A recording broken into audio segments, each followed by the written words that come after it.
So hi, Kitsie.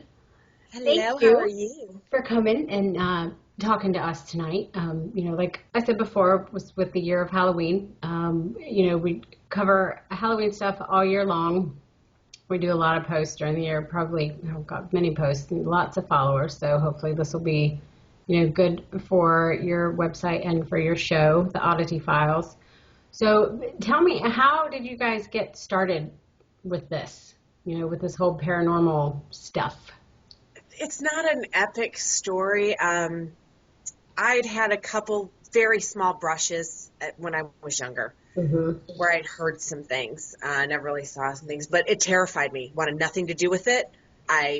When I heard it, I turned off what I heard it through, and that was it. Never thought of it. Well, I did think of it again, and then I started watching, the Adventure Boys and the Hunters and everything on TV, and I'm like, this isn't nearly as scary as I thought it was. And I want to find the proof that this exists because I had heard it as a kid the first time. I had actually heard it with my ears in my room. The second time, bought that house from my parents. The baby monitor was on, listening to my son crying that night because it was just one of those nights where I was going to let him cry himself to sleep. And I heard that same voice in the same room over the baby monitor. So you're And I'm like, making the okay. hairs on my arms stand up right Oh, now. it was awful. And like I said, I was letting my child cry himself to sleep, and the voice came across and said, "Shut up." Oh, And I turned it off, oh boy. ran, grabbed my son, shut him up, and slept with him that night. So Yeah, it's, I think he would have been in my room all the time after that. yeah. Well, I just kept telling myself, I'm hearing shit. I always made an excuse for it. I figured it was it was the early 90s. I figured it was somebody's cell phone that came across Hmm. but I knew deep down it wasn't. And the same voice I heard in that same room when I was a child, that we were with a friend, we were playing with a Ouija board. Big no-no. Mom never knew. I'm sorry, Mom, if you're watching this. But we played with the Ouija board that night, and then I woke up the next morning to that same voice I was just telling you said, "Get out." You know that, "Get out, everybody hears." Hmm. So I assumed it meant the Ouija board. I woke up, I tapped my friend who spent the night there. I said, "We got to get this out of here." So we still couldn't break it, tried running over it, everything. Oh, But it was gone and I never heard it again. So needless to say, I don't live in that house anymore, first and foremost. probably a good thing. But and now that I'm doing this, I realize that if people are reaching out, it's for a reason, and I want to be the one that hears them. Right. Um, so I'm not someone who has a whole lot of experience with that. I haven't heard anything like that. I'm probably one of those people that kind of turns a blind ear to it, so to speak. It's one of those things. I love horror. I've watched horror since I was probably 4 years old and completely love it. But there's something about the spirit world that just freaks me out. You see it and you're like, oh, those shows are great. But it's like, a dining room table that looks great in somebody else's house. No, it wouldn't look so great in my house. I don't want that Exactly. there. Um, have you ever had an experience to where you thought, maybe I need to not do this anymore? Like, this is it. I'm done. I can't do this anymore. Not yet. And if it does come to that point, I will stop. Right. We do make sure every time we leave a location, we say, any spirits, it was Mhm. fun playing, but you're not allowed to follow me home or any of our crew members home. And for some reason it works. I was just talking to a medium the other day. She says they know it's a rule. They know you can't follow them home if you Mhm. tell them they can't, which I don't know. I'm not a spirit. I don't know. So, are you ever in a situation to where you hear something and someone else doesn't? I mean, would you consider yourself kind of not really a medium per se, but someone who's a little more open? Because they always say that everyone is open to it, like little children and so on. And it's just as we grow older that we kind of tune those kind of things out. Um, would you consider yourself a medium or just someone that they feel, for lack of a better term, comfortable kind of communicating with? I think, first of all, I'm not a medium. Since I've started doing this, I've learned that there's something called an empath, Mm-hmm. which I think that's more of what I am, where I can feel feelings of what actually humans, people who are alive, feel, and I can feel feelings of the spirit world as well. And what was this question again? I just had a total brain fart. It's okay. Do you feel like you're someone that's a little more open to this, that they're maybe a little more comfortable communicating with? I believe so. And honestly, my husband, God bless him, he comes with me on all these ghost hunts. Yeah, I mean, if He I thinks, read correctly, he kind of was kind of a late bloomer to this. You were doing this first, and then he kind of came on board and was like, this might be good to do that. I still don't know if he's at that point yet. I drug him along from the beginning. I did. Watching the shows and stuff, he never did that. I said, babe, I'm doing this, you're coming with. So, yeah, he's watches me talk to these spirits. And when I do, I talk to them like there's somebody sitting in the room with me. I don't know if maybe that makes them feel more comfortable to interact with me and my crew, because we all do that. But Chris, who's my husband, looks at me like I'm batshit crazy. So there's been times The where whole stuff's husband gone down. element of it. Exactly. Which is kind of fun play during the show. But there's been some things that have happened where he's just like, huh. And I can see it in his face. He's just, I'm not sure about that. But he's not had anything just like, oh, yes, I believe in everything now. So, Well, someday. I'm one of those people where, to me, you can hear it, and when you hear something, it almost seems like you can justify it a little bit more, like kind of like you said, maybe it's, a cell phone coming over a baby monitor or whatnot. But to me, when you feel something, it's a little harder to justify that. When you walk into a room or something and you feel like the hairs on the back of your neck stand up, or you get that cold, air that blows over you, and you just feel, have you ever, been to one of the sites that you go to, and you may not have heard anything, but you can completely feel the presence there? I mean, I know that's a little bit harder to document when you're trying to film, and it's a little harder, because you can say all day long, oh, I feel this, and, but people aren't going to believe you, I guess, until they actually see it, Exactly. For of people, course. And for people who are the non-believers, what kind of things would you kind of use to convince them that this is real? Because I am a believer. I believe it's completely true, and I'm one of those that if I saw or heard something, I would probably go running as fast as I could in the other direction. yeah, I'm that person too, just so you know. Still. And, you're going to have your skeptics. Mm-hmm. There's nothing I can say until they've been in my shoes. When I walk into a room and for no reason whatsoever, I instantly want to cry, Mm-hmm. and am terrified at the same point. Or when they've seen through my eyes a 7-foot tall shadow figure in a jail walk by a doorway. They're just not going to believe it. And it was, and nobody else saw it but me. Of course. That's always the case. And as my husband always says, well, if it's not on video, it didn't happen. Oh, goodness. So, have you? But that's part of the fun of working with the few skeptics that we work with as well, is when they do finally see something and they're just like, I really can't explain that. Is there? Do you have? I've watched some of your videos and they're awesome, and you hear these things, or you see like the light on the flashlight come on, and excuse my naivety, I don't know half of the terminology for a lot of the equipment that you use, but have you ever had an instance where someone has called you and it's just been a complete and total sham? Like you go and, they're trying to set something up, or, you just feel like it's been a complete waste of time. Like there's absolutely nothing paranormal going on in this place. There's been a few of them. There has. And one of them, they weren't sure if there was any activity or there or not. Some of their employees had reported some things, and we kind of debunked all that. But there have been a few that absolutely nothing went down other than some dust orbs caught in a static camera. But that might not mean that the place is or isn't haunted. It just may be. One of our investigators has a theory that, when places are investigated so often, it's these spirits' energy that causes the paranormal activity, and they get tired. Right. So I wonder Out. if, they're investigated so often that, they need a rest. Mm-hmm.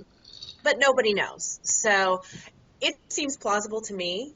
And I was just speaking to a gentleman the other day where we had investigated, and he had set up a Halloween haunted house Mm-hmm. in his haunted house for Halloween, and he had a medium ask the spirits what weekend would work best for them. And they said, because he wanted to do it the weekend of the full moon. And Right. he said that they said no, because the weekend of the full moon is their weekend to rest, which Oh, I thought was interesting as that hell. is very interesting. Yeah. I guess So they I'll know give not birth to too. investigate on a full moon. Yeah. Any place that you've gone to that has just scared you, like you just wanted to go, like maybe more because I'm, assuming in this spirit world that you kind of investigate or go into, you have some that are evil and you have some that are friendly spirits, that are more, open to, especially when you're dealing with a child spirit. They're my favorite. Yeah, that's so It's sad. sad, but Always, I love to yeah, interact because with they're kind of in the videos that I've seen, they're just very sweet. them. But any other than the one that when you were a teenager that told you to get out, any Yes. particular place come to mind where the spirits, it was just bad? Um, we have investigated a couple of jails, Hmm. and there is some not so nice spirits Right. in the one in particular. It's Lake County Jail in Crown Point, Indiana. Okay. And the episode has not aired yet, so I can't tell you too much. Right. But I have never felt so unsafe. And my husband and our other male investigator on that trip, who's like almost 7 foot tall, Mm. 300 pounds, was terrified when he Right. left as well.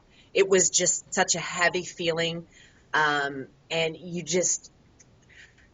I'm getting goosebumps just thinking about Right. it. But this is one place where when you say it feels like somebody's following me, you know damn well there's somebody Yeah. following you. And it's scary.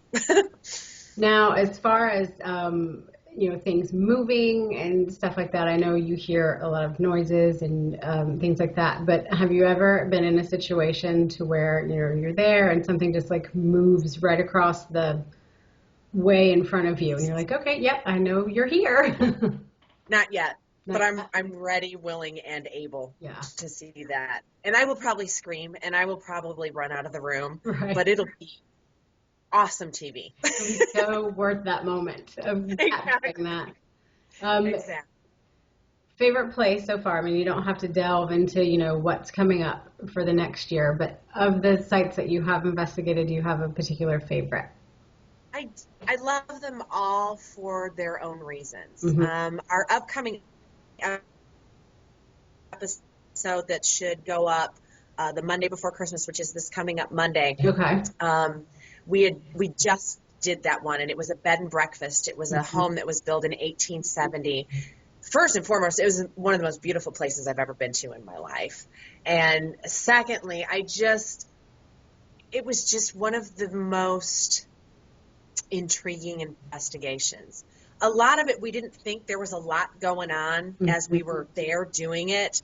But when we're sitting at home and we're going through the footage, and you're asking a flashlight how old the child is that's touching the flashlight, and a recorder in the other room picks up an EVP that is so precise in answering that question in a Hmm. child's voice. Wow. Yeah. Just wow. And that one will be airing So, soon. I actually yes. think that I know you sent me one that I've seen that hadn't been aired yet. So, and, Oh, that one is on our Roku station, which is okay. Get Scared TV. Okay. We have 33,000 subscribers That's awesome. on our channel. Yeah, so if you have Roku and you're watching this, please check out Get Scared TV. All of our first runs of Oddity Files happen there. And then once the next episode comes out, then the older episode will end up on oddityfiles.com. Perfect. So if someone has, how do you kind of, I don't want to say market yourself because I don't know if you pass out business cards, or is it just kind of word of mouth where people feel like they have this activity and they contact you, do they just send you an email and say, hey, can you guys come check this out? Or is it mostly you've kind of heard about, these older places or these bed and breakfasts or, what have you that have these issues and you reach out to them? Is it mostly them contacting you to come do these investigations? It's actually me contacting them. It's more like, how you have your paranormal groups that aren't on TV and they want to go check out Waverly Hills in Louisville and things like that. That's how we do it. We hear about these places. I like to go to the less investigated places than like the Waverly Hills or the big places. But I like to contact them and I find out a little bit about them on the internet, and then I see if they're interested in having us out there. So it's more real life as opposed to, we're not the Ghostbusters. People don't call us, and we're not going to cleanse your house. We're just going to go and exactly. We're just going to go and we're going to gather the information we have, and hopefully get some good stuff. Well, what is the farthest from where you currently live to where you've traveled to investigate something? Virginia Beach, Virginia. We went to Ferry Plantation, and that episode is on oddityfiles.com. It had 15 spirits. Wow. And the spirit box, which is a radio that's kind of been hacked, and it scans through the stations really quick. We got some of the most dead-on responses on a spirit box at that location than anywhere else. It's amazing. Do you find in any particular part of the country that you tend to get more activity than anywhere else? I know that's kind of a strange question, but you hear, a lot of places, like where Civil War battles have taken place, or, a lot of southern, like Savannah, Georgia, places like that. You hear a lot of ghost tours and things like that. Do you find that there's more paranormal activity in certain areas of the country as opposed to other places? I think the older the city, the more chance there is for paranormal activity, just because there's more chance for energy to be left behind. I've not been to Savannah, Georgia. I've been to Gettysburg, and this was before I got into all this. That was actually my first ghost tour I'd ever been on. I was terrified to go. We went with Scout Taylor from Scout Compton Taylor. She was from Rob Zombie's Halloween. Julian Sands was there, and somebody else was there as well. We were doing photo ops with some celebrities at a horror convention there. So we all went on this ghost tour. And I'm like, this isn't nearly as scary as I thought. And I think that was my first into, yeah, maybe it's kind of neat. But then I've been to New Orleans, which is considered, the most haunted city in America as well. I think there's like 27 of them. But there are places when I walk into New Orleans where I feel like I'm going to pass out. Yeah. Because of the spirit activity in the room. Hits you that hard. Yes. Yeah. Charleston might be a place you need to go to. Charleston's got a lot of history. Oh, I bet. Yeah. I bet. Got the slave markets, all of that stuff. So you probably get some really good stuff there. Lots of hauntings going on there. See, I'm trying to think of what else. There's so many interesting things to what you guys do. How many people do you have now that go with you on these investigations? We've got a standard crew of 6. It's my husband and myself, 2 of our very close friends that we've been friends with for years, and then 2 of